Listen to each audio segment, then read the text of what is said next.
የተዘጋባችሁን ሁሉ አማኑኤል ይክፈትላችሁ። የሚከፍተውን መልአክ ይላክላችሁ። በተዘጋባችሁ ነገር ሁሉ ታላቁ መልአክ ቅዱስ ገብርኤል ይምጣላችሁ። የኛ ነገር እንዲከፈት እግዚአብሔር ወደ ልመናችን ሲያዘነብል፣ እግዚአብሔር ወደ ጸሎትሽ ሲመለከት የሚከፍተውን መልአክ ይልከዋል። ስሙ ደግሞ ገብርኤል ነው። ታማኝ የሆነ አገልጋይ የሚከፍት ብቻ አይደለም፣ ከገባንበት ጥልቅ ጉድጓድ ውስጥ የሚያወጣ ታላቅ መልአክ ነው። የልጅ በር የተዘጋባችሁ በልጅ ናፍቆት ለምትሰቃዩ የሚያበስረውን መልአክ ሲልክልህ ወንድ ልጅ ትወልዳለህ። የሚያበስረውን መልአክ እግዚአብሔር ወደ ሕይወታችሁ ሲልክ ገብርኤል ሲመጣ የመጀመሪያው ብስራት የመጀመሪያው ዜና እንዲህ የሚል ነው፣ ትጸንሳለህ፣ ትወልዳለህ፣ የተዘጋው ነገር ተከፍቶልሃል። በጣም የሚገርማችሁ አንድ የዋህና ደግ የሆነ መልአክ አለ። ዛሬ በቤቱ ተሰብስበናል። መታሰቢያነቱ ለቅዱስ ገብርኤል የተሰጠ የቤተ መቅደስ ቅዱስ ገብርኤልንስ የምትወዱት ቅዱስ ገብርኤል የደረሰላችሁ እስቲ እጆቻችሁን አንሱና አሳዩኝ። እኔ ቅዱስ ገብርኤል ደርሶልኛል፣ ከእሳት አውጥቶኛል፣ ከአደጋ ጠብቆኛል፣ ከተለያየ መከራ ከተለያየ ፈተና ጠብቆናል የምትሉ እስቲ ቅዱስ ገብርኤል ውለታው እንዳትረሱ ከፍ አድርጋችሁ አሳዩኝ። ዛሬም ይሄ መልአክ ይቁምላችሁ። ጠላቶቻችሁ በመንገዳችሁ ቀድመው እንዳያጠቋችሁ ይሄ መልአክ በፊታችሁ ይቅደምላችሁ። እሱ ሲቀድም የጠላትን እንቅፋት ከመንገድ ላይ ያነሳልሃል። ገብርኤል ሲቀድም የሚነደውን እሳት ያጠፋልሃል። ገብርኤል ሲቀድም የተጎፈረውን ጉድጓድ ይደፍንልሃል፣ የመርዙን ብልቃጥ ይደፋልሃል። ገብርኤል ሲቀድም በአራት አቅጣጫ የከበቡ ጠላቶች መካከል አንተን የሚያሾልክ መልአክ ስለሆነ ይሄንን መልአክ ከቤት ስትወጡ እንዲበሉ ገብርኤል አንተ ቅደምልን በሉት፣ እሱ ይቅደምላችሁ። ደርሶልናል ብላችኋል። አሁንም ቅዱስ ገብርኤል በመከራችሁ ይድረስላችሁ።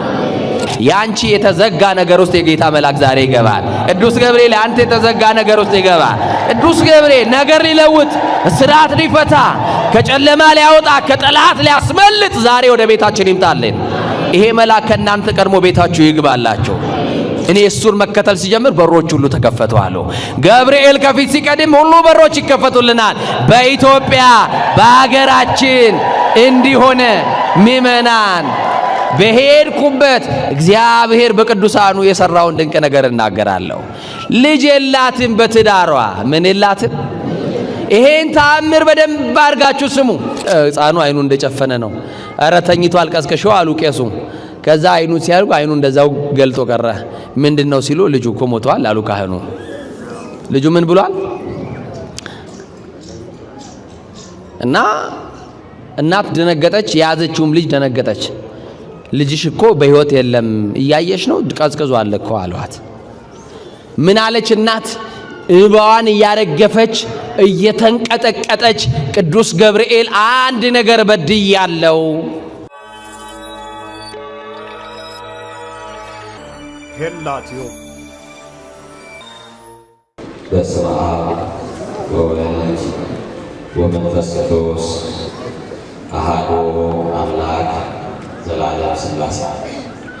ምድርና ሰማይ ሳይዘረጋ አመልማላትም ሳይበቅሉ የየብስም ፊት ሳይታይ ከዓለማት በፊት ለብቻው ሲመሰገን ይኖረ ዓለምንም በግሩም ጥበቡ የፈጠረ ለኩነተ ሥጋ መጥቶ ከውድቀታችን ያነሳን ዕድሜ የጨመረልን አማኑኤል፣ ዘመን የቀጠለልን አማኑኤል፣ ነጭ ያለበሰን አማኑኤል፣ የሽበትን ክብር ዘውድ አድርጎ በራሳችን ላይ የደፋልን አማኑኤል፣ በማያኖሩ ሰዎች መካከል የሚያኖረን አማኑኤል፣ ወጥተን እስክንገባ ተኝተን እስክንነሳ የማይለየን አማኑኤል፣ በአደባባይ የነበረው ታሪካችንን በጓዳ የከተተልን አማኑኤል፣ ያየብንን ያላሳየብን የሰማብንንም ያላሰማብን ገመና ሸፋኝ ጓዳ ከታች ከባት ያበሳ የሆነው የድንግል ማርያም ልጅ መድኃኔ ዓለም ኢየሱስ ክርስቶስ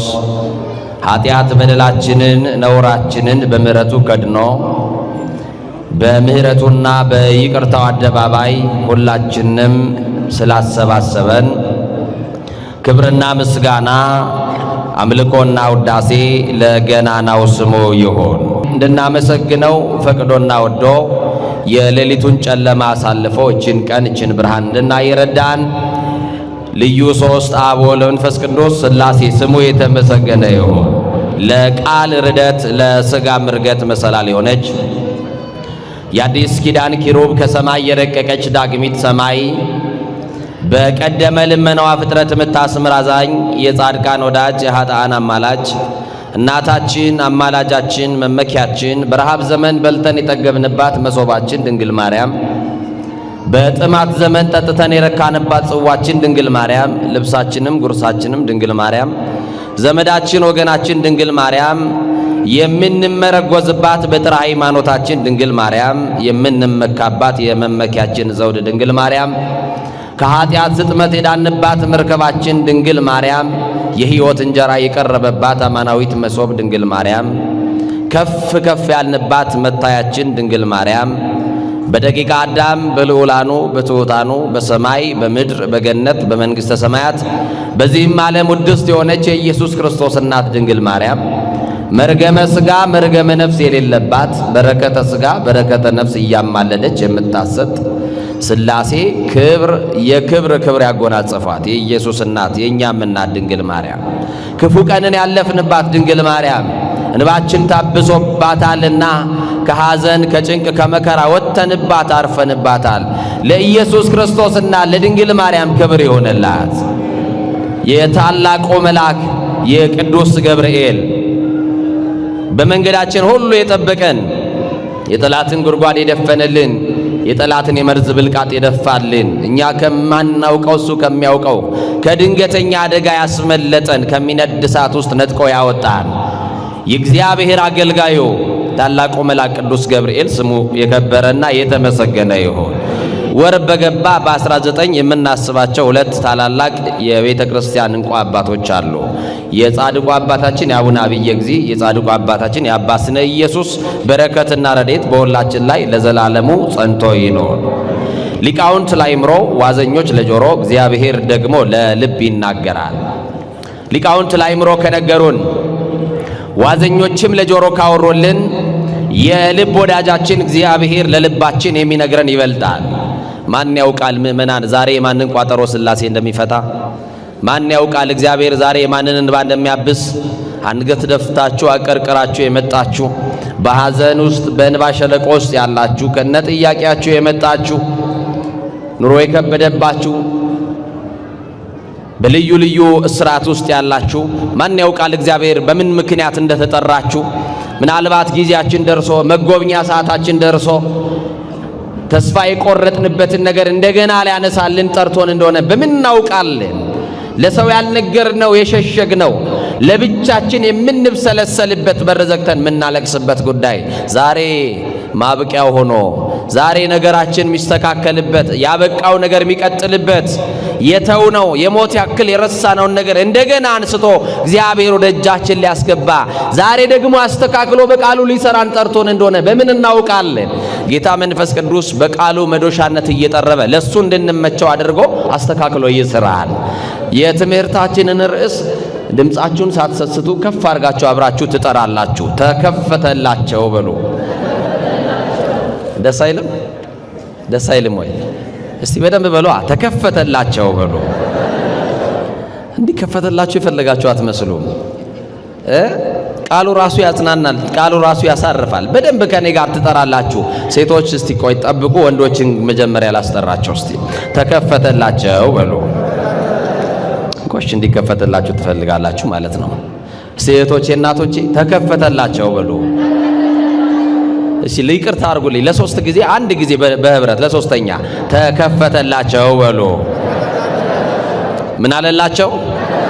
የተዘጋባችሁን ሁሉ አማኑኤል ይክፈትላችሁ፣ የሚከፍተውን መልአክ ይላክላችሁ፣ በተዘጋባችሁ ነገር ሁሉ ታላቁ መልአክ ቅዱስ ገብርኤል ይምጣላችሁ። ይህንን ቃል የምናገኘው በሐዋርያት ሥራ ምዕራፍ 12 ቁጥር 10 ላይ የምናገኘው መለኮታዊ ቃል ነው። ዛሬ በሕይወታችሁ ውስጥ ዝግትግት ላለባችሁ ነገር ሁሉ ቅዱስ ገብርኤል ልኮ ይክፈትላችሁ። ይህንን ቃል ተከፈተላቸው ብሎ በዚህ በሐዋርያት ሥራ ምዕራፍ 12 ቁጥር 10 ላይ በሩን የከፈተው አንድ የጌታ መልአክ ነው። የተከፈተለት ደግሞ የክርስቶስ እንደራሴና አገልጋይ ቅዱስ ጴጥሮስ ነው። እናቶቼ የተዘጋባችሁ የጤና በር አለ፣ አማኑኤል ይክፈትላችሁ። ወንድሞቼ የተዘጋባችሁን የሥራ በር አማኑኤል ይክፈትላችሁ። የተዘጋባችሁን የድል በር መድኃኔዓለም ይክፈትላችሁ። በፈረሰው ቅጥራችሁ ላይ አማኑኤል ሙሉ ሆኖ ይቆምላችሁ። የሚከፍት የሚዘጋ የተባለ የናዝሬቱ ተስፋ የማርያም ልጅ ኢየሱስ ክርስቶስ በተዘጋባችሁ ነገር ሁሉ ይምጣላችሁ። ወንጌላዊ ዮሐንስ ሲናገር እንዲህ አለ፣ ደጆች ተዘግተው ሳለ ኢየሱስ መጣ አለ። ያንተ የተዘጋብህ ነገር ላይ አንኳኩቶ የሚገባ ሳይሆን የተዘጋ ውስጥ መግባት የተዘጋውን መክፈት የሚችል ኤልሻዳይ የሆነ ሁሉን የሚችል እግዚአብሔር ከእናንተ ጋር ነው። ደስ ይበላችሁ። እሱ እስካለ ድረስ ጠላት የዘጋብንን አማኑኤል ይከፍትልናል። እሱ እስካለ ድረስ ምቀኞች የዘጉብንን መድኃኔዓለም መክፈት ይችላል። እሱ እስካለ ሟርተኞች የዘጉብንን እሱ መክፈት ይችላል። እስቲ የኔ ጌታ መክፈት ይችላል በሉ። አማኑኤል መክፈት ይችላል በሉ። መድኃኔዓለም መክፈት ይችላል በሉ። እረ ይከፍታል መድኃኔዓለም። የተዘጋባችሁ ነገር ሁሉ በለቅሶ ውስጥ ያላችሁ ሰዎች ሲመጣና ሲከፍትላችሁ ለዘላለም እንባን ከጉንጮቻችሁ ላይ ያብሳል። እንባ ማበስ ብቻ አይደለም፣ አማኑኤል የእንባ ምንጮቻችሁንም ከዓይናችሁ ላይ ለዘላለም ያደርቀዋል። ኢትዮጵያውያን እናቶቼ፣ ኢትዮጵያውያን አባቶቼ የምታለቅሱ በለቅሶ ሸለቆ ውስጥ ጤና ጎሎባችሁ በጤና ማጣት የተነሳ ከሰውነት ተራ የወጣችሁ ከሰው በታች የሆናችሁ አንገት ደፍታችሁ ያላችሁ ሰዎች መቼ ይሆን የኔ ተራ? መቼ ይሆን የኔ ጊዜ? አማኑኤል እንደ ሰው የምታደርገኝ ቀና የምታደርገኝ መቼ ነው? ቀን የምትጠብቁ አማኑኤል ቀና ያርጋችሁ። መድኃኔዓለም ቀን ያውጣላችሁ፣ ቀን ያውጣልን። ደግሞ ይገርማችኋል፣ የኛ ነገር እንዲከፈት እግዚአብሔር ወደ ልመናችን ሲያዘነብል፣ እግዚአብሔር ወደ ጸሎትሽ ሲመለከት የሚከፍተውን መልአክ ይልከዋል። ስሙ ደግሞ ገብርኤል ነው። ታማኝ የሆነ አገልጋይ የሚከፍት ብቻ አይደለም፣ ከገባንበት ጥልቅ ጉድጓድ ውስጥ የሚያወጣ ታላቅ መልአክ ነው። ወገኖቼ ምእመናን፣ እግዚአብሔርን መስማት ስንጀምር የትኛውን በር ይከፈታል? ማንም መስማት ስንጀምር ወንጌል የተዘጋን ልቦና ይከፍታል። ወንጌል የተዘጋን የህሊናን ደጅ ይከፍታል። ወንጌል የተሸዋረረን የእይታችንን ያስተካክላል። እግዚአብሔርን መስማት አሁን እግዚአብሔርን ካለ መስማታችን እንጂ እግዚአብሔርን መስማት ብንጀምር የተዘጉብን በእኛ ጥረት ሳይሆን እሱን መስማት ስንጀምር ብቻ ይከፈታሉ። ወንጌል የተሰበረውን ሰው ጠግኖ እኮ ያቆማል። የእናቴ ልጆች እሱን ስሙ። አሁን ጊዜያችሁን መስዋዕት አድርጋችሁ የቆማችሁ ሰዎች እግዚአብሔር እየጠገናችሁ እንደሆነ አስተውሉ። የተሰበራችሁ ሰዎች፣ ቅስማችሁ የተሰበረ ሰዎች፣ አዎ ሰዎች ወደው ይጠላሉ፣ ሰዎች አፍቅረው ይከዳሉ፣ ሰዎች ስመው ይነክሳሉ፣ ሰዎች ወረተኞች ናቸው፣ ቃል የገቡልን ሰዎች የሉም፣ የወደዱን ሰዎች ጠልተው ሊሆን ይችላል፣ ያፈቀሩን ሰዎች ከርተው ሊሆን ይችላል። በየትኛውም ስብራቱ ስላላችሁ ሰዎች እሱን መስማት ስትጀምሩ ብቻ ትጠገናላችሁ። ማንን እንስማ? አሁን እስቲ ጥያቄ ልጠይቃችሁ፣ የትኛው በር ቢከፈትላችሁ ትፈልጋላችሁ? አሁን ለቅሶ በቤታችን አለ። የተለያየ ጉዳይ ነው የሚያስለቅሰን። አንድ ማጣት ያስለቅሳል፣ ሌላው ማግኘቱ ያስለቅሰዋል። አንዱ ጤና ጎድሎበት ያለቅሳል፣ አንድ ደግሞ ገንዘብ አጥቶ ያለቅሳል። አንዱ ሰላም ደፍርሶበት ያለቅሳል፣ አንድ በቤቱ መስማማት አቅቶ የነገር እሳት እየነደደበት በትዳሩ ያለቅሳል። የመረጠው ምርጫ ደም እንባ ያስለቀሰውም ያለቅሳል። የምናለቅስበት ጉዳይ ይለያይ እንጂ ሁላችንም ለቅሶ ውስጥ ነው ያለነው። በአገር ጉዳይ እናለቅሳለን። በተለያየ ሁኔታ ውስጥ ያለን ሰዎች ለቅሶ ላይ ነው ያለነው፣ እናለቅሳለን። ምናለቅስበት ጉዳይ ተለያየ እንጂ። አሁን የጤናው በር እንዲከፈትላችሁ ትፈልጋላችሁ? መድኃኒት የሰለቻችሁ፣ መርፌ የሰለቻችሁ፣ በየቀኑ አመመን ማለት ራሱ ተናግራችሁ ህመማችሁን በጥርሳችሁ ነክሳችሁ ላላችሁ አማኑኤል የጤናውን በር ይክፈትላችሁ። የደስታው በር እንዲከፈትላችሁ ትፈልጋላችሁ? ኑሯችሁ ለቅሶ ብቻ የሆነ ኑሯችሁ ወር አላደርስ ብሏችሁ በኑሮ የተነሳ የምትሰቃዩ ልጆቻችሁን ትምህርት ቤት ልካችሁ ማስተማር ከብዷችሁ ዛሬ በኑሮ ሸለቆ ውስጥ ያላችሁ ሰዎች ትኖራላችሁ። እግዚአብሔር የደስታውን በር፣ እግዚአብሔር የበረከትን በር ይክፈትላችሁ። ማን መክፈት ይችላል እያለን ነው? ማን መክፈት ይችላል እያለን ነው? ስልጣን የማይመልሰውን የህይወትን ጥያቄ ማን ይመልሳል? ገንዘብ የማይመልሰውን የህይወት ጥያቄ ማን ይመልሳል? የልጅ በር የተዘጋባችሁ በልጅ ናፍቆት ለምትሰቃዩ የሚያበስረውን መልአክ ሲልክልህ ወንድ ልጅ ትወልዳለህ። የሚያበስረውን መልአክ እግዚአብሔር ወደ ህይወታችሁ ሲልክ ገብርኤል ሲመጣ የመጀመሪያው ብስራት የመጀመሪያው ዜና እንዲህ የሚል ነው፣ ትጸንሳለህ፣ ትወልዳለህ፣ የተዘጋው ነገር ተከፍቶልሃል። የሰማችሁኝ ነው አይደል? የደረቀው ነገር ለምልሞልሃል።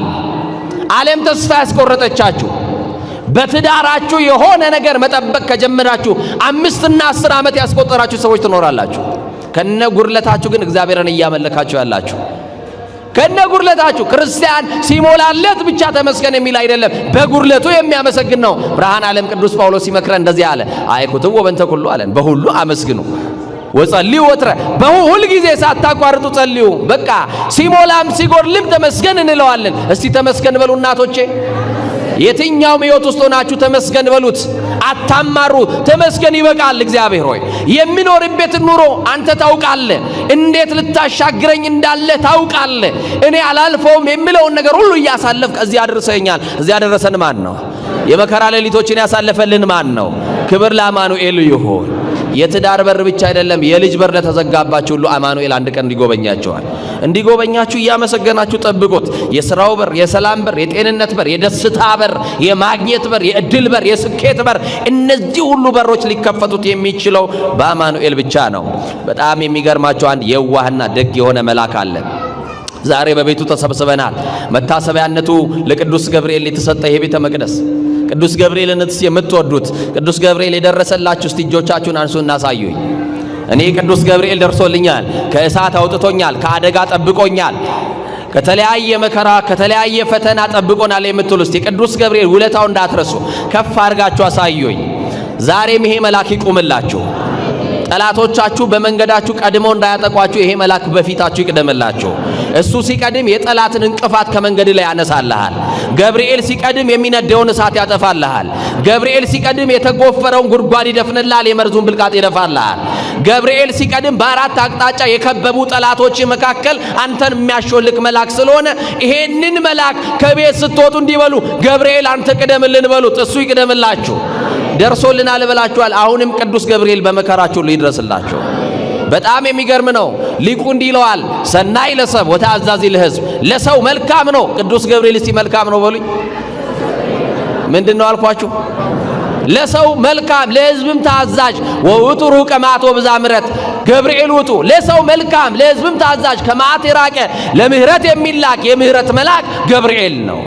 ምህረቱን ለሀገራችን ያደርግልን። የምህረትን ዜና የሰላምን ዜና ይዞ ወደ ሀገራችን ይምጣልን። ታላቁ ነቢይ ቅዱስ ሄኖክ በመጽሐፈ ሄኖክ ምዕራፍ 6 ቁጥር 7 ላይ ቅዱስ ገብርኤልን ሲገልጠው እንዲህ ይላል፣ በአበቦች ላይ በገነትም በጻድቃንም በኪሩቤል ላይ የተሾመ ከከበሩ መላእክት አንደኛው ገብርኤል ነው ይላል። በእናንተ ቤት ውስጥም ይሄ መልአክ ይሾምላችሁ። ቅዱስ ገብርኤል በመጽሐፈ ሄኖክ ምዕራፍ 10 ቁጥር 14 ላይ በመላእክት ሁሉ የተሾመ መልአክ ይለዋል። በምን ሁሉ የተሾመ? እስቲ በመላእክት ሁሉ የተሾመ በሉኝ። የአርባብ የአስሩ ነገደ መላእክት አለቃ ቅዱስ ገብርኤል ነው። መልአከ ራማ ዘራማ ልዑል እንለዋለን። አብሳሬ ተስቤት ነው።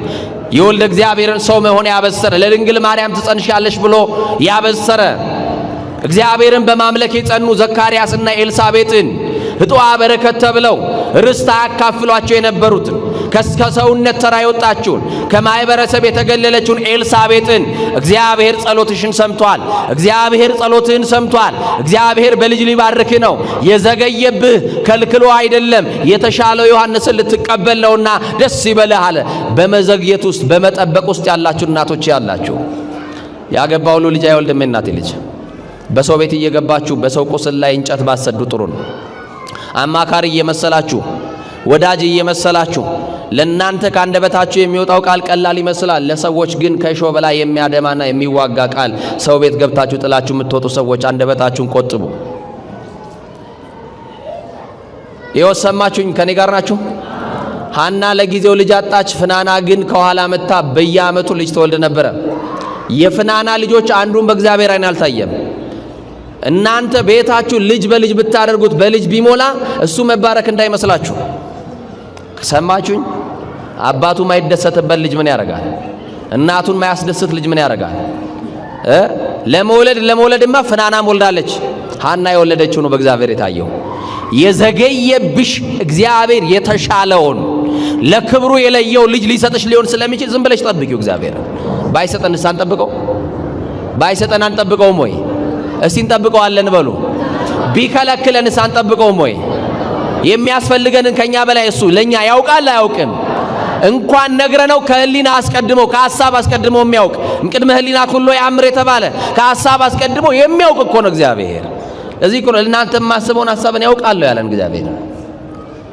አሁን አንተ ለራስህ የተሻለ ከምታስበው በላይ እግዚአብሔር የተሻለ አያስብልህም? እናቶቼ ለኛ እግዚአብሔር የተሻለ አያስብልንም ወይ? ያስብልናል። ስለዚህ ለጊዜው የሆነ ነገር ሲዘገየባችሁ እግዚአብሔር ከልክሏችሁ እንዳይመስላችሁ፣ የተሻለ ነገር ስለሆነ እንድትጠብቁት ነው። ጠብቁት እግዚአብሔርን በትዕግስት። እግዚአብሔር ሆይ ከልክለኸኝ አይደለም፣ መቼ እንደምትሰጠኝ ታውቃለህ። የኔ ቀን አለ፣ የኔ ጊዜ አለ። አንተን እንድጠብቅ ሰይጣን እንዳይፈትነኝ ትዕግስትን ስጠኝ፣ አንተን መታገስ እንድችል እንድጠብቅህ እርዳኝ በሉት። ጠብቁት በመጠበቂያችሁ ላይ በጸሎት ሆናችሁ። ይሄው ከጤናችሁ ጎሎ ከነህመማችሁ የመጣችሁ ሰዎች አሉ። የዛሬ ዓመት ባለቀሳችሁበት ጉዳይ ዛሬ የምታለቅሱ ሰዎች አላችሁ። በአምናው ችግር ዛሬም ያላችሁ ሰዎች አላችሁ። የአምናው ቋጠሮ ዘንድሮም አልተፈታላችሁ ሰዎች ትኖራላችሁ። የዛሬ ዓመትም ላይፈታ ይችላል። ባይፈታ እንኳን ከነቋጠሯችን እናመልከዋለን። የሆነ ቀን ሲደርስ እግዚአብሔር የሚፈታውን መልአክ ይልካል። ቋጠሮ የሚፈታ ሰንሰለት የሚቆርጥ መልአክ በሕይወታችን ይልክልናል። ቅዱስ ገብርኤል የሰላም መልአክ ነው። እስቲ የሰላም መልአክ ነው በሉኝ። የምን መልአክ ነው? ሰላሙን ለሀገራችን ለኢትዮጵያ ይዘዝልን። ቅዱስ ገብርኤል የሰላም መልአክ ነው። ለቤታችን ሰላም ጠፍቷል፣ መደማመጥ የለም። በአንዱ ቋንቋ እየተነጋገርን አንደማመጥም። ልጆች ለወላጆቻቸው አይታዘዙም፣ የወላጆቻቸውን ድምፅ አይሰሙም፣ የወላጆቻቸውን ቋንቋ አያዳምጡም። አባቱን ገላምጦ እናቱን ሰድቦ የሚወጣ ትውልድ ተፈጥሯል። ስለዚህ እግዚአብሔር ለቤታችን ሰላም ይላክልን። የኪዳን መልአክ ነው። አዳኝ መልአክ ነው። ኃያል መልአክ ነው። የደስታ መልአክ፣ ከሳቴ ጥበብ ናዛዜ ሄዙናን፣ የሐዘንተኞች አጽናኝ ነው። ረዳኤ ምንዱባን ነው። የችግረኞች ሁሉ ረዳት ነው ገብርኤል። እሳት ይነዳል፣ በእሳት መካከል እንጠበሳለን። በእሳቱ መካከል እሳቱን ሊያጠፋ የሚታዘዘው መልአክ ደግሞ እሱ ነው። በሀገራችን እየነደደ ያለውን ያለ መግባባት እሳት ያጥፋልን። የትምህርታችን ርዕስ እንዳትረሱ፣ ተከፈተላቸው ነው የሚለው። ምን አለላቸው? ምን አለላቸው? ተከፈተላቸው ይላል። የሚገርም ነው ታሪኩ። አጠር አድርጌ ነግራችኋለሁ። በዚህ በሐዋርያት ሥራ ምዕራፍ 12 ላይ ስትመለከቱ አንድ ሄሮድስ የተባለ ንጉሥ እንደነበረ ቅዱስ መጽሐፍ ይነግረናል። ማን የሚባል ንጉሥ? ሄሮድስ ክርስቲያኖችን ያሳድዳል። ሄሮድስ የወንጌል ጠላት ነው። ሄሮድስ የቤተ ክርስቲያን ጠላት ነው። ቅዱሳን የሚሆኑ ሐዋርያትን ያሳድዳል። ከሐዋርያት መካከል ነገሥታትንና ባለጠጎችን የመንግሥቱን ወንጌል በመስበክ ያልፈራቸውን ሐዋርያው ቅዱስ ያዕቆብን በሰይፍ አስገደለላቸው ይላል። በሰይፍ ያዕቆብን ከገደለው በኋላ በያዕቆብ መሞት የተደሰቱ አይሁዳውያን በሄሮድስ ቤተ መንግሥት የዘንባባ ዝንጣፊ ይዘው ደስታቸውን ለመግለጥ በቤተ መንግሥት ሄዱ ይላል። ዛሬ የሚያስደስተን የሰው ውድቀት አይደል? ሰበር ዜና ተብሎ የሚነገረን እገሌ ወደቀ ተብሎ አይደል? የሰው ሞት አይደል አዋጅ ተብሎ የሚነገረን? እንዴት የያዕቆብ መሞት እንዴት ደስታ ይሆናል ለሌሎች? ያዕቆብ የክርስቶስ ሐዋርያ ነው። ሰማዕትነት ተቀብሏል። አንገቱን በሰይፍ ብሎ አስገድሎታል። ያዕቆብን ስለገደልክልን እናመሰግናለን፣ ደስ ብሎናል፣ ተደስተናል ብሎ ሄዱና ነገሩት። ሄሮድስ እንዲህ አለ፣ ከሐዋርያት መካከል አንዱ ያዕቆብን ገድዬላቸው ከተደሰቱማ የሐዋርያት አለቃ የሚሆን ጴጥሮስን ደግሞ ባስርላቸው ከዚህ በላይ ይደሰታሉ ብሎ እነሱን ለማስደሰት ብሎ ጴጥሮስን አሰረው። አንዳንድ ጊዜ በዙሪያችን ያሉ ሰዎችን ለማስደሰት እያልን ብዙዎችን እናስለቅሳለን። ባለጠጎችን ለማስደሰት ብለን ድሆችን እንገፋለን። ባለጠጎችን ለማስደሰት ብለን የድሆችን እንቀማለን። የሰራተኛ ደሞዝ ምን ቀማ ክርስቲያኖች አለን። ሲኒ ሰበረች ብለን ሻንጣ ሙሉ ልብስ ምን ቀማ ሰዎች እንኖራለን። የእግዚአብሔር ልጆች ልብ አድርጎ በያዕቆብ መሞት ደስታቸውን ስለነገሩት ጴጥሮስን ከማርቆስ እናት ቤት ተሰብስበው ከሚጸልዩበት ቤት እሱን ብቻ ነጥሎ በቀን ወደ እስር ቤት አደረሰው። ጴጥሮስ ማን የሚከራከርለት አለ? ደና ቤተሰብ የለው። ቤተሰቡን በትኖ ክርስቶስን ተከትሏል። ሚስቱ መታ ዋሳ አታወጣ። ሚስቱን ትቶ ነው የተከተለው ክርስቶስን። ልጆቹን በባህር ዳር ትቷቸው ነው ሄደው። ጴጥሮስ ያለው ብቸኛ አዳኝ ክርስቶስ ብቻ ነው። ማን አለ አጠገብ? የቱ ዘመን ረድቶ እዚህ ደረስክ? የትኛው ደና ቤተሰብ አገዘሽ? እዚህ ለመቆምሽ እስቲ የረዳሽ የሰው እጄ ማን ነው? እስቲ ወንድሜ ማን አግዞን እዚህ የደረስከው? አግዞን የደረስነው ደግፎን የደረስነው ጠብቆቱ ያልተለየን እግዚአብሔር ብቻ ከኛ ጋር ስላለ ነው እዚህ የደረስነው። ሺህ በሚገፉ ሰዎች መካከል ያቆመን እኮ እግዚአብሔር ብቻ ነው። እና ይገርማችኋል ጴጥሮስ ምን ዘመድ አለው? ዋስ ሆኖ የሚያስፈታው የለውም። ጠበቃ ሆኖ የሚያስፈታው የለውም። ጴጥሮስ ወደ እስር ቤት ሲሄድ አብሮት የታሰረው ክርስቶስ ነው። እሱም ብቻ ይዞት ሄደ። ከጴጥሮስ ጋር የነበረው መድኃኔዓለም ነው። ጴጥሮስ የሚያገለግለው ክርስቶስ፣ ጴጥሮስን ለአገልግሎት የለየው ክርስቶስ፣ ጴጥሮስም ለአገልግሎት የተለየለት ክርስቶስ፣ ጴጥሮስን ድጋሚ በንስሐ አጥቦ ያቆመው ክርስቶስ ነው። በጴጥሮስ መታሰር ምክንያት በቤተ ክርስቲያን ጸሎት ይደረግ ነበር ይላል። ምእመናን ለእናንተ ቤተ ክርስቲያን ለልጆቿ ትጸልያለች ስለታሰሩት ብላ። ይኸው በእንተ ቅድሳት የሚለውን ጸሎት በቅዳሴ ላይ ስሙ። ስለታሰሩ ወገኖቻችንን ማልዳሃለን ትላለች። አዎ በልዩ ልዩ ስርዓት ውስጥ ነን። አስማተኛ ያሰረዋል፣ ጠንቋ ያሰረዋል፣ መተተኛው ያሰረዋል፣ ክፉዎች ያሰሩታል። በሐሰት ምስክር ደግሞ በገዢዎች ቀንበር ወድቆ የታሰራል። በልዩ ልዩ ስርዓት ውስጥ ታስረናል። በኃጢአት ገመድ ታስረናል። በዝሙት ገመድ ተተብትበን ታስረናል። በልዩ ልዩ ስርዓት ውስጥ ነው ያለነው። ዛሬ ከታሰርንበት ስርዓት ሁሉ የሚፈታው መልአክ ልኮ እግዚአብሔር ይፍታን። ጴጥሮስ እስር ቤት ሲሄድ በጴጥሮስ ምክንያት እየተከተሉ ጴጥሮስ እኮ ንጹህ ሰው ነው እያሉ የጴጥሮስን መልካምነት የሚያስረዳ ሰው አልተፈለገም። ለጴጥሮስ ብቸኛው መፍትሄ መጸለይ ነው። በቃ የታሰረብህ ነገር እንዲፈታልህ መጸለይ ነው። መንበርከክ ልመዱ። በራችሁን ዝጉና ተንበርከኩ። በእግዚአብሔር ፊት ኃጢአታችሁን እመኑ። አንዳንድ ጊዜ ነጭ ለብሰን ቤተ ክርስቲያን መተን ስንመለስ ራሳችንን በጽድቅ ወንበር ላይ አስቀምጠነው ነው የምንመለሰው።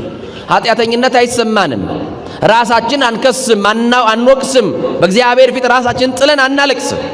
ኃጢአታችን ትዝ አይለንም።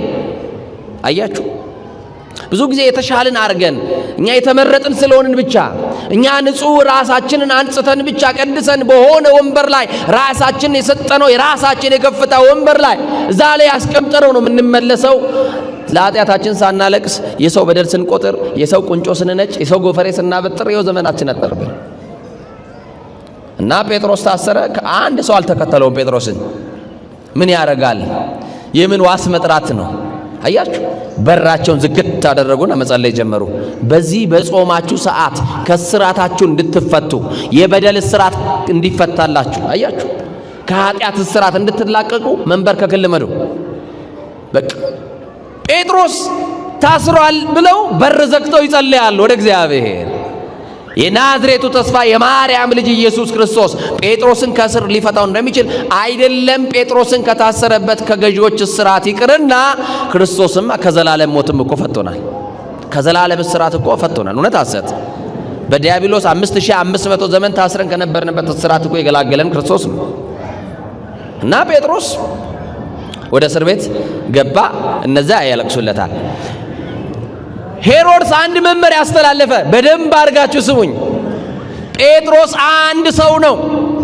ጴጥሮስ መታሰር ያለበት ነፍሰ ገዳዮች፣ ወንጀለኞች በሚታሰሩበት ቤት ውስጥ አድርጋችሁ ሰሩት ተባለ። ጴጥሮስ ጥፋቱ ምንድነው ከተባለ ምንም ጥፋት የለበትም። አይሁዳውያንን ለማስደሰት፣ ፈሪሳውያንን ለማስደሰት ነው ጴጥሮስ የታሰረው። እና ይገርማል። ጴጥሮስም ዝም ብሎ በጸጋ ምን አጠፋው እያለ ጥፋቱን አይጠይቅም። ዓለም ትጠላችኋለች፣ በዓለም የተጠላችሁ ትሆናላችሁ ተብሏል። ዓለም የክርስቶስ የሆነውን የእግዚአብሔር የሆነውን እንደማትወድ የታወቀ ነው። በጸጋ ወደ እስር ቤት ገብቷል ጴጥሮስ። እስር ቤት ውስጥ እንዳለ ጴጥሮስ መመሪያው ተላለፈ። ምን የሚል? 3 ታላላቅ የጨለማ ክፍል ያለበት እስራት ውስጥ እንዲታሰር ተወሰነበት። ቀጥሎስ እጅና እግሩ በሰንሰለት እንዲታሰር በጋን እንዲቆለፍ ታሰረ፣ ተወሰነበት። አሁን ጴጥሮስ አንድ ክፍል ውስጥ እንደው 4 በ4 በሆነች ክፍል ውስጥ እጁንም እግሩንም ሳያስሩ በሩን ቢቆልፉበት አይበቃ? ሄሮድስ አንድ የሚያምነው ነገር አለ። ጠላት እኮ በአፉ አይመስክር እንጂ እኮ በልባቸው ያምናል። እኛ የምንሰግድለት ጌታ ከየትኛው እስራት ሊፈታን እንደሚችል እኮ ጠላት ያውቃል። አንተ ጠዋትና ማታ በፊቱ ወድቀ የምትሰግድለት ጌታ ከየትኛው እስራት ሊፈታ እንደሚችል ጠላት እኮ ጠንቅቆ ያውቃል። አንተ የምትመረከክለት መድኃኔዓለም፣ አንተ የምታመልከው መድኃኔዓለም ከየትኛውም የጠላት እስራት ሊፈታ እንደሚችል ጠላት ጠንቅቆ ያውቃል። ስለዚህ ወደ ቤተ ክርስቲያን ስትመጡ ፈተና የሚጀምራችሁ እንደምትፈቱ ጠላት ስለሚያውቅ ነው። ወደ ቅዳሴ ስትመጡ ጫማችሁ ወልቆ መቅደስ ስትረግጡ የምትፈቱበትን እስራት ስለሚያውቅ ዲያብሎስ በብዙ ፈተና ውስጥ አይደለም ያስጨንቃችሁ። አሁን ጠዋት ቅዳሴ ያስቀድሳለሁ ብላችሁ ስታስቡ ያልተለመደ የሆነ ፈተና ያመጣባችሁና ይሄውና አጅሬ ነጀሰኝው እንደዚህ ትላላችሁ አይደል? ለምን ይመስላችኋል? እንደምትፈጭ ጠላት ስለሚያውቅ እኮ ነው። ጸበል ብላችሁ ስታስቡ የሆነ ፈተና ያመጣባችኋል አይደለ? እናቶቼ ወንድሞቼም እናንተም አይደል? ወይ በህልመ ሌሊት ወይ በሆነ ነገር ይመታችኋል። ወይኔ ብላችሁ ትናደዳል፣ ትበሳጫላችሁ። ለምን ይመስላችኋል? ጠላት ጠንቅቆ ያውቃል። አንተ ወደ እግዚአብሔር በቀረብክ ቀን የድል በሮች እንደሚከፈት ጠንቅቆ ያውቃል። የስኬት በሮች፣ የደስታ በሮች፣ የሰላም በሮች፣ የፍቅር በሮች፣ የሥራ በሮች እንደሚከፈት ያውቃል። እንደምትፈታ ያውቃል። ድጋሚ ሰው እንደምትሆን ያውቃል ዲያብሎስ። ስለዚህ ቀድሞ ፈተና የሚጀምረው ወደዚህ ስንመጣ ፈተና የሚያመጣብን እንደምንፈታ ስላወቀ ነው። ስለዚህ የጴጥሮስ ጌታ ከየትኛው ምስራት እንደሚፈታ ያውቃል። ግቻ እንዳያመልጥ በሶስት ክፍል ውስጥ በሶስት ጨለማ ቤት ውስጥ አድርጉ አለ። በሶስት ጨለማ ክፍል ውስጥ ሶስት መዝጊያ ባለው ቤት ውስጥ አስገቡት ጴጥሮስን። ከዛ ቀጠሉና እንዲህ ያደረጉ እጁንም እግሩንም አሰሩት። ምንና ምኑን? ከኔ ጋር ናችሁ እናቶች? የራባችሁ እንዴ? እንደው የታባቱ ቁርስ ጋብዛችሁ ነበር። ያው ጾም ነው። ስንት ስራ ታሰረ? ቤቱ ሶስት መዝጊያ አለው። ቀጥሎ እጅና ምኑ ታሰረ? እግሩ። አያችሁ? ከዛ በኋላ ይሄም ደግሞ አላበቃም። በአራት ፈረቃ የሚጠብቁ ወታደሮች ታዘዘበት። በስንት ፈረቃ? ያ ማለት ምን ማለት መሰላችሁ? አንዱ እንኳን ቢያንቀላፋ ጴጥሮስ ያመልጠናል ብሎ ስላሰቡ ብቻ ነው። አያችሁ? ጠላት ይሄን ያክል ይፈራናል። ለምን እንደሆነ ታውቃለህ? አንተ የተደገፍከው መድኃኒዓለም ከሆነ ጠላት ይፈራሃል። የተደገፋችሁት ማን ነው? ስልጣናችሁን የተደገፋችሁ አላችሁ? ገንዘባችሁን የተደገፋችሁ አላችሁ? ቤተሰባችሁን የተደገፋችሁ አላችሁ? መደገፍስ አማኑኤልን እውነት ሐሰት እና ይገርማል። በአራት ፈረቃ የሚጠብቁ ሁለት ወታደሮች ታዘዙና ሁለቱ ወታደሮች ሊጠብቁት ገብተው በጴጥሮስ ጎንና ጎን ጴጥሮስን መሃል አድርገው እነሱ ጦራቸውን እንደዚህ ይዘው ይጠብቁታል። ጴጥሮስ ያመልጣል እኮ ነው። አሁን ጴጥሮስ ሰንሰለቱ ታስሯል፣ እጁ ታስሯል፣ እግሩ ታስሯል፣ ቤቱ ተቆልፏል። ቁልፉ ያለው በጴጥሮስ እጅ አይደለም። ጴጥሮስ እንዴት ሊያመልጥ ይችላል የሚለው ወታደሮቹን ራሱ ግራ ያጋባቸዋል። የኔ ጌታ ከየትኛው ምስራት ያስመልጣላ? የመድኃኒዓለም ከየትኛው ምስራት ያስመልጣል? ከየትኛውም የጠላት እስራት ያስመልጣል። ታምናላችሁ? እስቲ የኔ ጌታ በሉ። መድኃኒዓለም ከየትኛው ምስራት ይፈታናል። እኔ አልችልም የሚለው አለ እንዴ? ይሄን እኔ አልችለውም፣ ይሄ ለኔ ይከብደኛል የሚለው አለ? የትኛውንም እስራት መድኃኒዓለም ይፈታል። የምናመልከው ጌታ ይፈታል። እና ይገርማል። ጴጥሮስ ተኝቷል። አንዳንድ ጊዜ ምዕመናን ሲደክማችሁ ትተኛላችሁ። አንዳንድ ጊዜ ተስፋ ስትቆርጡ ትተኛላችሁ። ተነስቶ መጸለዩን፣ ተነስቶ ማንባቱን፣ ትጋሃ ሌሊቱን ታቋርጣላችሁ። ያንን የጸሎት መጽሐፋችሁን ትከድኑትና በቃ ምን አገኘው? ይሄውና ቤተክርስቲያን እየመጣው ይሄው እየሰገርኩ ማህሌት እየቆምኩ እያስቀደስኩ ሰርክ ለምህላ እየመጣው የኔ ነገር ከቀን ወደ ቀን እየባሰበት መጣ እንጂ መች ተስተካከለ ብላችሁ ተስፋ ትቆርጣላችሁ። ይኸውልህ እንዲህ አይነት ተስፋ መቁረጥ ውስጥ ካላችሁ የእናንተ ቀን ደርሷል ማለት ነው። የሰማችሁ ይኖራ የምትፈቱባት ሰዓት ደርሳለች ማለት ነው። የምትጎበኙባት ሰዓት ደርሳለች ማለት ነው። ተስፋ እንዳቆርጡ የከደንከውን ጸሎት መጽሐፍ ድጋሚ ሌሊት ተነስቶ ማንሳት ነው። በጠላት ላይ ዘመቻ መክፈት ነው። እና ጴጥሮስ ግን አንቀላፍቷል፣ ተኝቷል። ደጁ ተዘግቷል። ቤቱ እንደተቆለፈ ነው። ቤቱ ጨለማ ቤት ነው። ሁለት ወታደሮችም ነቅተው እየጠበቁ እያለ የጌታ መልአክ ይላል። እንደው በማርያም ከኔ ጋር በሉ የጌታ መልአክ። የማመላክ የማመላክ ሲጥሩልኝ የጌታ መልአክ ማን ነው? ቅዱስ ማን ነው?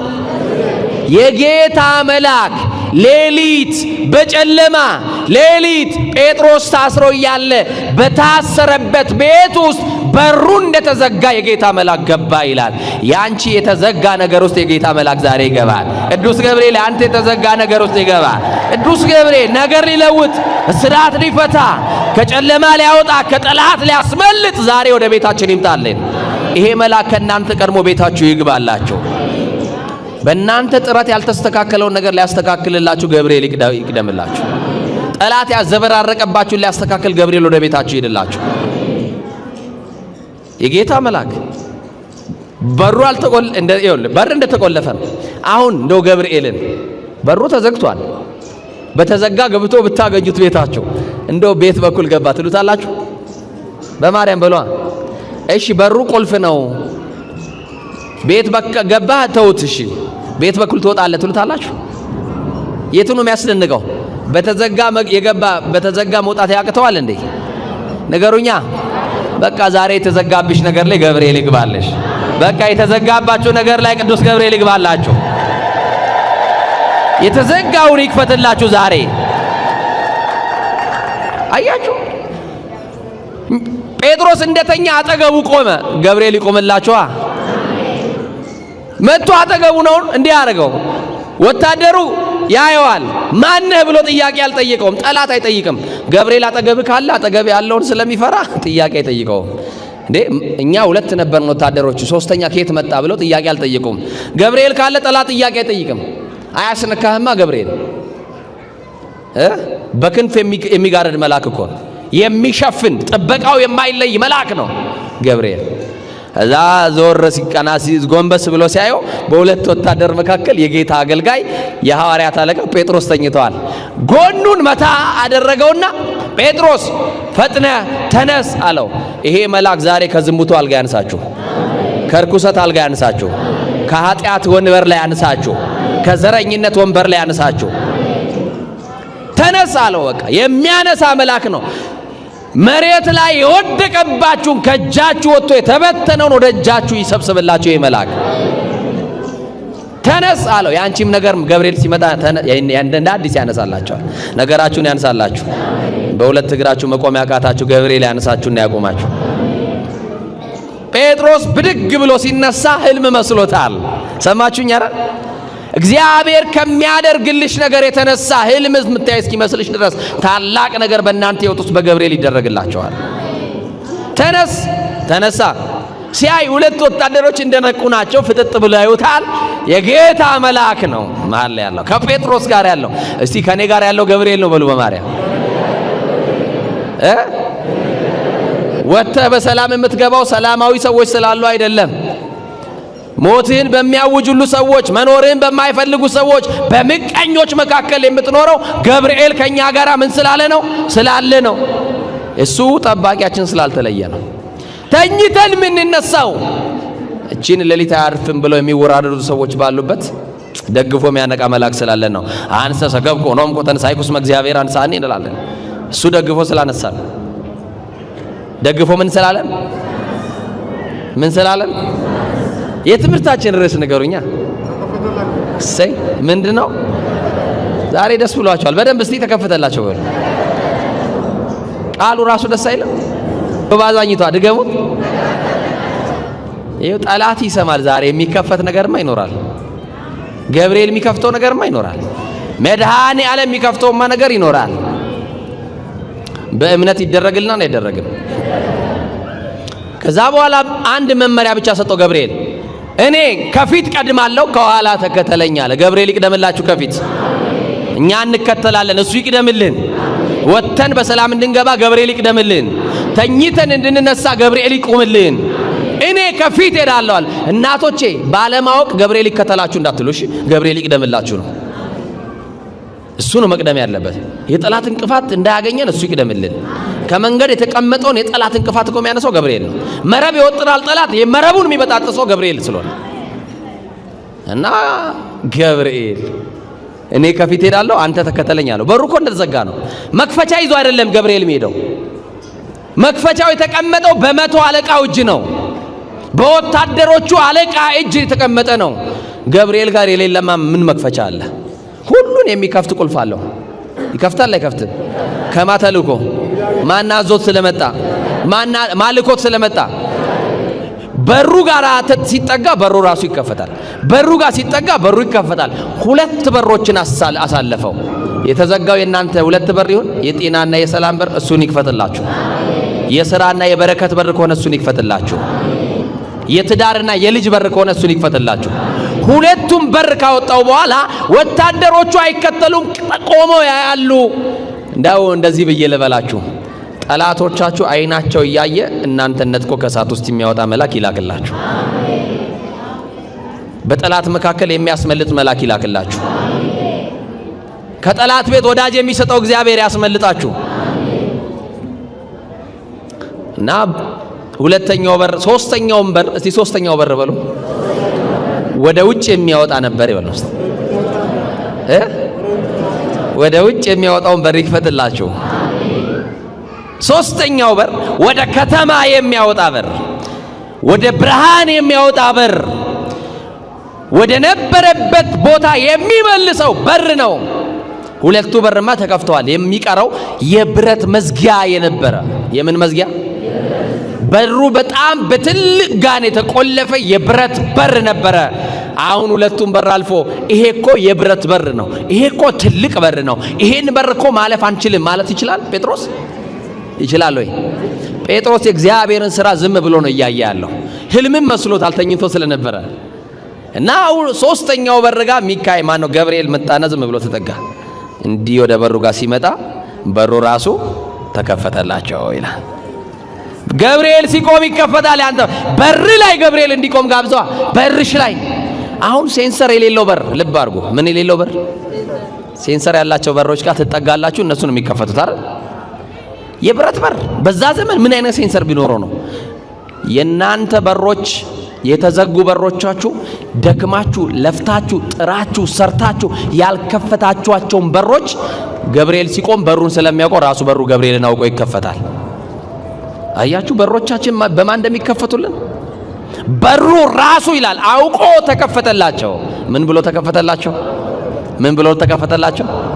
አውቆ ተከፈተላቸው። ከዛስ ጴጥሮስን ወደ ከተማ ይዞት ወጣና ልክ ወደ ከተማ ካወጣው በኋላ ከጴጥሮስ ተለየው ይላል። ካወጣ በኋላ ካሻገረው በኋላ ከፈታው በኋላ ካስመለጠው በኋላ ከመላኩ ከዚህ በኋላ ያንተ ድርሻ ነው ብሎ ተለየው። ጴጥሮስ ሌሊት እኮ ነው የተፈታው። በቀን የታሰረውን በሌሊት የሚፈታ እግዚአብሔር አያችሁ። እና እንደዚህ ሆነ። ጴጥሮስ ሄደና የማርቆስ እናት ቤት በሱ መታሰር ምክንያት ጸሎት የተደረገለት አይደለ?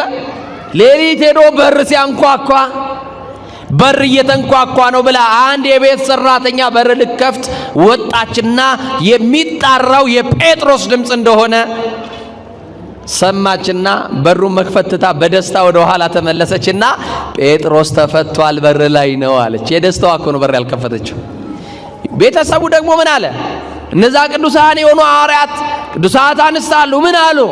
በቀን የታሰረ ሰውማ በሌሊት አይፈታም አሉ። በቀን የታሰረውን መድኃኔዓለም በሌሊት ይፈታዋል። አሜን በሉ። በቀን የታሰረ ሰው በዋስ እንኳን ከወጣ በቀን ነው የምናውቀው። እንዴት በቀን የታሰረ ሰው በሌሊት ይፈታል አሉ። ማን መፍታት ይችላል? ማን ማስመለጥ ይችላል? እና እንዴት ይሆናል ብለው መከራከር ሲጀምሩ አይ ጴጥሮስ ነው ሲሉ እንዲህ ብለው አሉ፣ የጌታ መልአክ እንዳይሆን አሉ። አሁን ሌሊት በራችሁ ቢንኳኳ እንደው ሚስቶች ተነስ እስቲ ሌባ ሳይሆን አይቀርም ባትሪ ይዘውጣ ነው የምትሏቸው። ወንድሞቼ እናንተም እንዴ አብረን እንውጣ እንጂ ማንን ነው የምታጋፍጪው? ብቻዬን ወጥቼ ደግሞ ልትሉ ትችላላችሁ። ደግሞ ደፈር ቆፍጠን ያለ ሰው ደግሞ የታባቱ ብሎ ሊወጣ ይችላል። ያው አላውቅም፣ ግን በር ቢንኳኳ ሌሊት ሌባ ነው ልትሉ ትችላላችሁ አይደል? እዛ ቤት ያለውን እምነት አያችሁ። ሌሊት በር ሲንኳኳ ማን ነው አሉ? የጌታ መልአክ ነው። እስቲ የጌታ መልአክ ነው በሉ። ዛሬ በርን የሚያንኳኳ ቅዱስ ገብርኤል ነው። የጌታ መልአክ የጌታ መልአክ ነው አሉ። አይደለም ጴጥሮስ ነው ስትል እንግዲያው በሩን እንክፈት ብለው ሄደው በሩን ሲከፍቱ ጴጥሮስ ነው። በቀን የታሰርከው እንዴት በሌሊት ተፈታ ሲሉ የጌታ መልአክ በእስር ቤት ውስጥ መጣና አገኘኝ፣ ጎኔን መታና አነሳኝ። እኔ ቀድማለሁ ተከተለኝ አለ። እኔ እሱን መከተል ሲጀምር በሮች ሁሉ ተከፈቱ አሉ። ገብርኤል ከፊት ሲቀድም ሁሉ በሮች ይከፈቱልናል። በኢትዮጵያ በሀገራችን እንዲሆነ ምእመናን በሄድኩበት እግዚአብሔር በቅዱሳኑ የሰራውን ድንቅ ነገር እናገራለሁ። ልጅ የላትም በትዳሯ ምን የላትም? ይሄን ተአምር በደንብ አድርጋችሁ ስሙ። ልጅ የላትም። ቤተ ክርስቲያን በሰፈሯ ያለው በአቅራቢያው አጥቢያዋ ቅዱስ ገብርኤል ነው። ማን ነው? እና ይቺ ሴት የምትኖረው በገጠሪቱ የኢትዮጵያ አንዲት ከተማ ላይ ነው የምትኖረው። ከተማው ላይ ሁለት ቤተክርስቲያን አለ። አንዱ የቅዱስ ገብርኤል፣ አንዱ በእመቤታችን በድንግል ማርያም የተሰራ ቤተ መቅደስ ነው።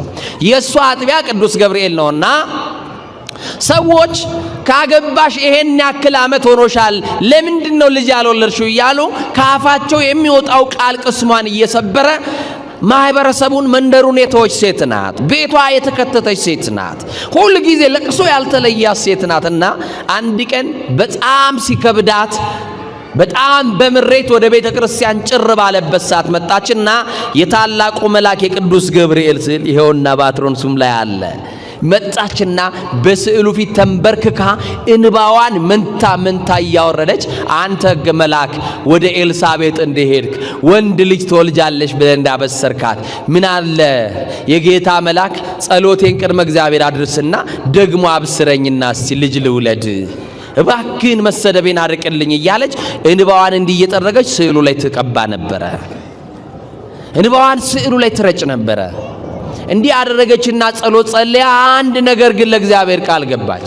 ቅዱስ ገብርኤል ደሃ ነኝ፣ ምስኪን ነኝ፣ ገንዘብ የለኝም፣ ልጅ ከሰጠኝ ምሰጥህ ነገር ስለሌለኝ ልጁን በቤተ መቅደስ ክርስትና አንስቼ እስከሚያድግ ድረስ በዚህ ቤተ መቅደስ ብቻ አቆርብልሃለሁ አለች። አያችሁ፣ በቃ ሌላ ምንም አላረግም፣ በሃይማኖት እንዲጸና ቤተ ክርስቲያን እያመጣው ስጋውና ደም እንዲቀበል አረግልሃለሁ፣ ይሄንን አርግልኝ ብላ ሄደች። በአመቱ የነገሩትን ማይረሳ የለመኑትን ማይነሳ በጎ ስጦታ ፍጹም በረከት በእጁ የሆነ የማርያም ልጅ ኢየሱስ ክርስቶስ የተዘጋውን የልጅ በሯን ከፈተና ወንድ ልጅ ሰጣት።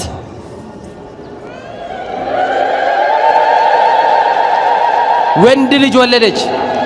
ከዛ በኋላ ያ ሁሉ የለቅሶ ዘመን አለፈ።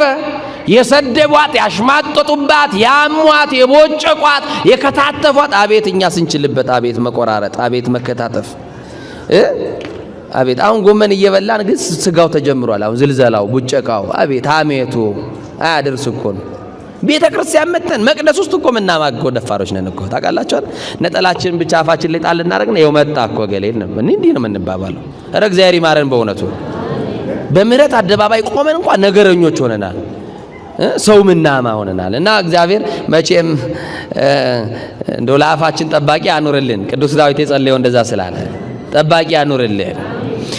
እና ይገርማችኋል እነዛ የሰደቧት ሁሉ እንኳን ማርያም ማረችሽ እያሉ የደስታዋ ተካፋይ ሆኑ። ጠላት እንደዚህ አፈረላት። ጠላቷን ማን አሳፈረላት? የሰደቧትን ያሽሟጠጡባት ማን አሳፈረላት? ማን በልጅ ባረካት? ልጅ መስጠት የሚችል ሰው አለ ወገኖች? ልጅ መስጠት የሚችል ባል አለ ወይ? ልጅ የማስጦታ ነው። የማስጦታ ነው። የሌላችሁ እግዚአብሔር የተባረከ ልጅ ይስጣችሁ። ለሐና ሳሙኤልን ሰጥቶ እንደ ካሳት ለክብሩ የተለየ ልጅ እግዚአብሔር ይስጣችሁ። ለጸጋ ዛብ ተክልየል ለስሞንና ለአቅሌስያን ገብረ ሕይወትን የሰጠ እግዚአብሔር ለፍሬ ብሩክና ለዮስቴን ሀብተ ማርያምን የሰጠ ለእናንተም የተባረከ ዘር ይስጣችሁ። እና ይገርማልና በደስታዋ ብዛት የተነሳ የልጁ ክርስትና ቀን ደረሰ። የት ነው አስነሳለሁ ያለችው? የት ነው? ቅዱስ ገብርኤል።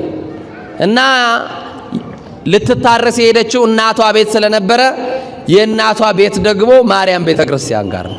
የት ቤተክርስቲያን? እንዲህ አሏት፣ ገብርኤልም ቤተክርስቲያን ነው፣ ማርያምም ቤተክርስቲያን ነው። ያው ነው ዋናው ክርስትና መነሳቱ ስለሆነ እዚህ ቤተክርስቲያን ክርስትናውን አንሺ ያሏትና ማርያም ቤተክርስቲያን ሄደ ልጁ። ጥምቀተ ክርስትናን ተጠመቀ፣ ወደ ቤተ መቅደስ ገባ። አብራት ምንድነው የምትሉት እናንተ? ክርስትና እናንተ ስታነሱ አብሮ የሚያቋቁማችሁ ሰው አለ አይደል? ሕፃኑን ያዘችላት ልጅ ነበረች። የሚቆርብበት ሰዓት ስጋ ወደ ቅዱስ ቁርባኑ ሕፃኑን ጠጋ ሲያደርጉት ሕፃኑ አይኑ እንደጨፈነ ነው። ኧረ ተኝቷል ቀስቅሾ አሉ ቄሱ። ከዛ አይኑ ሲያርጉ አይኑ እንደዛው ገልጦ ቀረ። ምንድነው ሲሉ ልጁ እኮ ሞቷል አሉ ካህኑ። ልጁ ምን ብሏል? እና እናት ደነገጠች፣ የያዘችውም ልጅ ደነገጠች። ልጅሽ እኮ በሕይወት የለም እያየሽ ነው፣ ቀዝቅዟል እኮ አሏት። ምን አለች እናት? እንባዋን እያረገፈች እየተንቀጠቀጠች ቅዱስ ገብርኤል አንድ ነገር በድያለሁ፣ ቃሌን አጥፌያለሁ፣ ስለቴን በልቻለሁ፣ አሁን አስታውሻለሁ፣ ቅጣት ነው ይገባኛል፣ ግን በልጅ አትቅጣኝ፣ በልጅ ያለቀስኩበት ቀን ብዙ ጊዜ አልቅሻለሁ በልጅ ዛሬም ድጋሚ በልጅ አላልቅሳለችና እንዲህ አለችው ለካህኑ። ቄስ ባለመድኃኒት ነው። አባቴ ካህኑ ሬሳ ነው አስከሬን ነው አውጪው እያልከኝ ነው አይደል? አዎ የክርስቶስ ደም ከኃጢአት ሁሉ ያነጻናል እያላችሁ የምታስተምሩን እናንተ ናችሁ። የክርስቶስ ደም ልጄንም ከሞት ያነሳዋልና እባክህ እምቢ እንዳትለው በጣትህ አድርገህ አፉ ላይ ደሙን ብቻ አድርግልኝ ልጄ ይነሳል አለች። ይሄን እምነት ለኛ ያርግልን። አሜን በሉ። ይሄን እምነት ለኛ ያርግልን። እናቶቻችን እኮ ድሮ እንደው ሲያማቸው ሌሊት ታመው ሲያድሩ ጠዋት ሆስፒታል አይደለም የሚሄዱ ለባሎቻቸው ሁሉ ሳይነግሩ ለልጆቻቸው ሳይነግሩ ኪዳን ለማድረስ በሌሊት ከነህመማቸው ይመጡና ኪዳን የሚያደርሱባት ቦታ ጫማቸውን ውልቅ ያደርጋሉ። እኔ ክፍለ ሀገሩን ነው ማወራችሁ። ከዛ በኋላ ውልቅ ያደርጉ ይቆሙና የኪዳኑ ጸሎት እንዳለቀ ያቺን ጤዛዋን ታውቃላችሁ ሳር ላይ ያለችዋን ጤዛ ብስብስ ያደርጉና መድኃኔዓለም አንተ ፈውሰኝ ስላሴ አንተ ፈውሰኝ ይሉና የታመሙት ቦታ ላይ እሽት አድርገው ድነው ወደ ቤት ይመለሱ ነበር። እናቶቻችን ዛሬ ድሮ እምነት አለን? አሁን እንደ ድሮ እናምናለን? ብዙ በመጸለይ ብዙ ጸበል በመቀበል ብዙ በገዳም በመሄድ ነው ምን የሚመስለን? እና ይሄ እምነት ነበራትና ካህኑ እንደ እምነትሽ ይደረግልሽ እኔ አልከለክልሽም አለና በጣቱ አርጎ እንዲህ በእጁ በጣቱ ጠምቶ አፉ ላይ ሲያስቀምጥለት አይኑን ግልጥ አደረገ። ይሄ የሆነው በቅዱስ ገብርኤል ቤተክርስቲያን በቅዱስ ገብርኤል ቤተክርስቲያን ተስላ በስዕሉ ፊት ወድቃ ልጅ አገኘች። ልጁ ቢሞትባትም ቅዱስ ገብርኤልን ጠርታ ከሞት ተነሳላት። የሞት ያክል የረሳችሁትን ነገር ቅዱስ ገብርኤል ያንሳላችሁ። እና ዛሬ ምን አለላቸው እያልኩሽ ተከፈተላቸው። የጤና በር እንዲከፈትልን የልጅ በር እንዲከፈትልን የተዘጉብን በሮች ሁሉ በቅዱስ ገብርኤል አማላጅነትና ጸሎት እንዲከፈትልን ጌታ መንፈስ ቅዱስ ሁላችንም በቸርነቱ ያግዘን።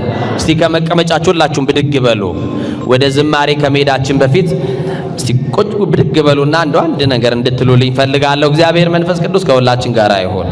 እስቲ ስላሴ ሁለት እጅ የሰጣችሁ ጥላ ያዛችሁን አይደለም ጥላ የሌላችሁ እንደው መቼም ሁለት እጅ እንደው ደስ ሲል እጃችሁ አቤት አቤት አቤት ዛሬ ይባረክ እንጂ ታባቱ እስቲ ወደዚህ ቀና አርጉለት ለመድኃኔዓለም 30 ቀን ሰርታችሁ ወር አላደርስ ያላችሁ ሰዎች አላ እስቲ አንሱለት ለመድኃኔዓለም ከልደታ እስከ ኪዳነ ምሕረት ደሞዛችሁ ሆነባችሁ አንሱላት። ደግሞ ማን ይባርከናል? አቤት እጃችሁ ሲያምር አንሱ ለመድኃኔዓለም ለኔ አይደለም ለደካማው። እኔማ ምን ማድረግ እችላለሁ? እኔ መስጠት አልችል እኔ መባረክ አልችል። የሚባርከን አምላክ በሰማይ ሆኖ የሚያየን አምላክ የሚቀድሰን አምላክ የሚያየን እንባ የሚያብስልን መድኃኔዓለም እጃችሁ እንደዘረጋላችሁ የምሕረት እጁን ይዘርጋላችሁ። የሰላም እጁን ይዘርጋላችሁ። የበረከት እጁን ይዘርጋላችሁ። የምህረት እጁን ይዘርጋላችሁ። የይቅርታ እጁን ይዘርጋላችሁ። ጤና ለጎደለባችሁ የጤናውን በር ይክፈትላችሁ። ሰላም ለሌላችሁ የሰላሙን በር ይክፈትላችሁ። ፍቅር ለሌላችሁ የፍቅሩን በር ይክፈትላችሁ። ትዳር ለሌላችሁ የትዳሩን በር ይክፈትላችሁ። ልጅ ለሌላችሁ የልጁን በር ይክፈትላችሁ። ጤና ለጎደለባችሁ ከሰው በታች ለሆናችሁ ዛሬ መድኃኔዓለም ያነሳችሁ። የታላቁ መልአክ ቅዱስ ገብርኤል ጸሎት ይደግፋችሁ። የወደቃችሁ በቅዱስ ገብርኤል ያንሳችሁ። ቅዱስ ገብርኤል ከጠላት ይከልላችሁ። በእጃችሁ የጨበጣችሁትን በእግራችሁ የረገጣችሁትን ይባርክላችሁ።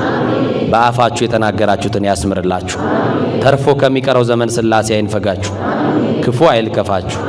መልካም አይለፋችሁ። ከወዳይ ጠላት ይጠብቃችሁ። ምቀኛውን፣ ሸረኛውን፣ ተንኮለኛውን፣ ነገረ ሰሪውን፣ ከዳተኛውን ያዘላችሁ። ስትወጡ ገብርኤል ከፊት ሆኖ ይምራችሁ። ስትገቡ ገብርኤል ከኋላ ሆኖ ይከተላችሁ። የድንግል ማርያም ጸሎት ይጠብቃችሁ። የተክልዬ ጸሎት ይጠብቃችሁ። ኢትዮጵያችን ወደ ከፍታ ያምጣልን። የቀደመ ክብሯን ይመልስልን። እርቀ ሰላሙን ይዘዝልን። የሚነደውን እሳት ያጥፋልን። ልዩነቱን ጦርነቱን ያርቅልን። እንደ ቀድሟችን መንደር ሳንገባ ዘር ሳንቆጣጠር ምስራቅና ምዕራብ ሳንባባል በኢትዮጵያዊነታችን በሰውነት ቋንቋ ምንግባባ ያድርገን። መድኃኔዓለም ይባርካችሁ። በለቅሶ የመጣችሁ እንባችሁን ያብስላችሁ። ቤታችሁ ጉድለት ያለ ጉድለታችሁን ይሙላላችሁ። ስራ ላጣችሁ ገብርኤል ስራ ይስጣችሁ። የምትበሉትን የማይሻገት እንጀራ አማኑኤል ይስጣችሁ። የጠመምባችሁን ያቅናላችሁ። ክፎች የቀሙባችሁን እድል አማኑኤል ይመለስላችሁ። እስቲ ከፍ አድርጋችሁ አመስግኑ።